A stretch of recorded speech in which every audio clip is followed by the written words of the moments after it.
away from Manchester United, let's talk about one of your old clubs, Tottenham.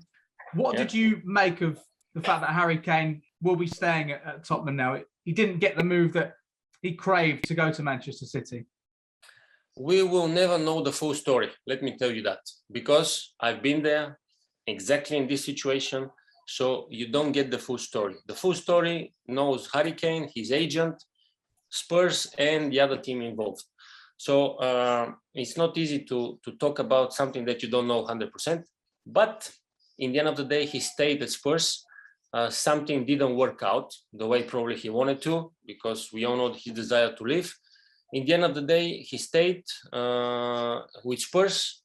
Hopefully, I told myself when I talk with journalists and we speak about Spurs and trophies, I will not mention trophies because, you know, it's everybody speaking about that, and Spurs players and Harry Kane, and everybody knows that they need to win something. And my only wish is that Harry is staying fully committed. He starts scoring what he's doing now. And along the way, until the finish line, Spurs are first in the Premier League, if I'm not mistaken, right? At the moment. So here we go. Great start for them. The only thing they need to do, consistency. They need to be consistent, because champion teams, they win games by 1-0, 1-0, 1-0. Even if you play bad, which you will have these kind of games, you need to know how to win that game. At the moment, Spurs are doing great. They have a bonus of Harry Kane staying there. And if they continue with that consistency, hopefully, and finally, they will be a title contender. I think one of the standout performers for Spurs already this season has been Dele Alli. Have you been encouraged by what you've seen of him? Do you think we can see him getting back to the levels which he set for himself so highly at the beginning of his Spurs career?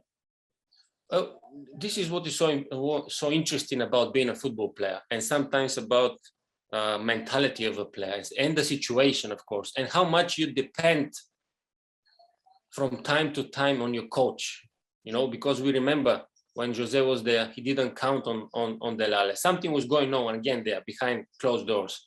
And we all know how talented Dele Alli is, no question about that, you know.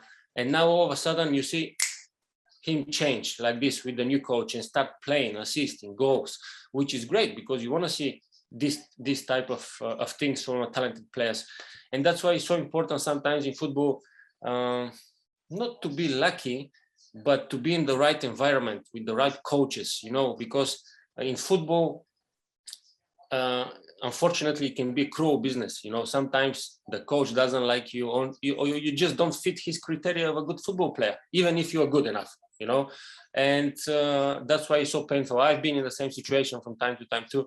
But it's good to see now that Dele Alli is back playing. The coach is depending on him, and he can tell himself, okay, the boss depends on me. I don't want to let him down. So he's given everything he has. With the time we've got left, I wanted to speak to you about your career and some of the moments which have pleased you most on the field of play. There's been so many highlights from your career, but I wonder if it's possible to give us three that really stand out for you. I saw you on your Instagram account last week, you posted up some videos. I mean, when you think of the most pleasing moments, what springs to mind for you?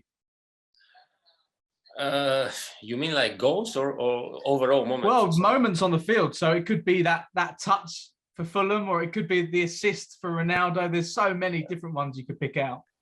Well, honestly, the first thing that jumps on my mind now where we're talking about stuff like this, it's not on the field. It's the moment where I reach my personal top, because everybody have their personal top in their careers and life. And mine, professionally, was signing for United. This was my top.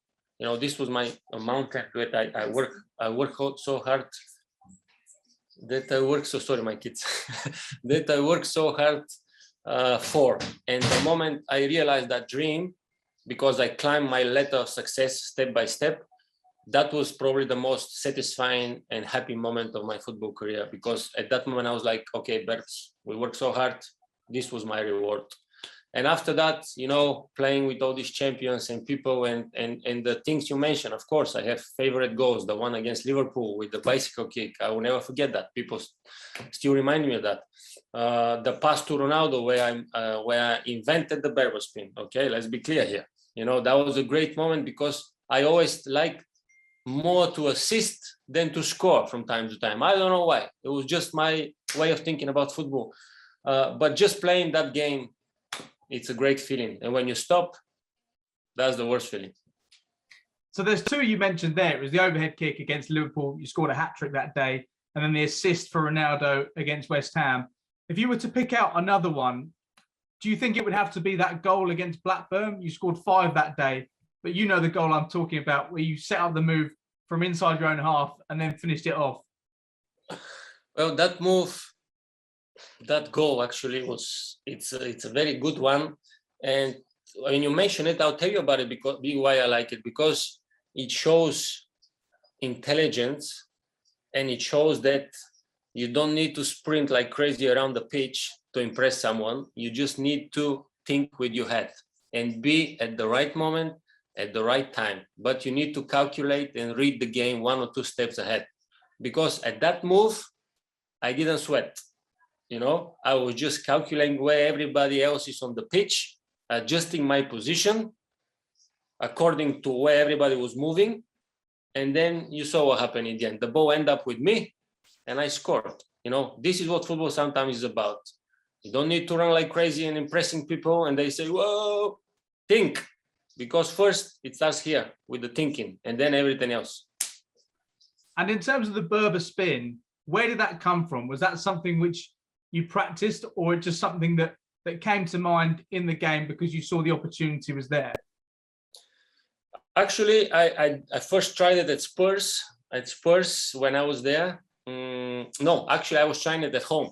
I always try to do something special and inventing something, tricks and stuff like this on the pitch, but things that actually work, not to show off, but to implement it into the game so it can help my game. So first, I've done it with Spurs, in a way, something like that. And then in training pitches, trying to correct it in a way to make it perfect. And as you mentioned, the time will show you when to do it. The exact moment will come. You don't know it when, but you will come. And in that moment, the space of 1 to 5 seconds, you will know what you need to do. That was exactly what was my case. I was running after the ball and it's automatically thinking what to do in the space of 5 seconds. And because my game was always about improvisation and doing stuff like this, then it was more easy for my body to come up with a solution when I'm in a difficult situation. And, I was so happy because I was gifted. I was technically very gifted. So I was very able to pull that move. If someone was not so gifted, it was going to be laughed at, But in my case, I was happy because everything was perfect in the end. And it was something that I'm very proud because that assist. And when I done the spin, I can hear the crowd go, whoa, like, whoa, and that made my day. Even if it wasn't goal in the end, that made my day. That overhead kick against Liverpool, was that something which was instinctive or was that something which you trained your whole career to be there in that moment to score that type of goal? No, the same goes what I just said. You will end up in a situation where in the space of 1 to 5 seconds, you need to know what to do, improvise something, but you need to take a decision quick. And when you are technically gifted and your games evolve, it's around this type of situation where you need to come up with solution and improvise, it's going to be more easy for you to find that decision. In my case, in that situation specifically, I was going to be able also to control the ball and give it to someone else who was facing the goal with his face, but not in my case. I was just trying to do something different and you saw what happened.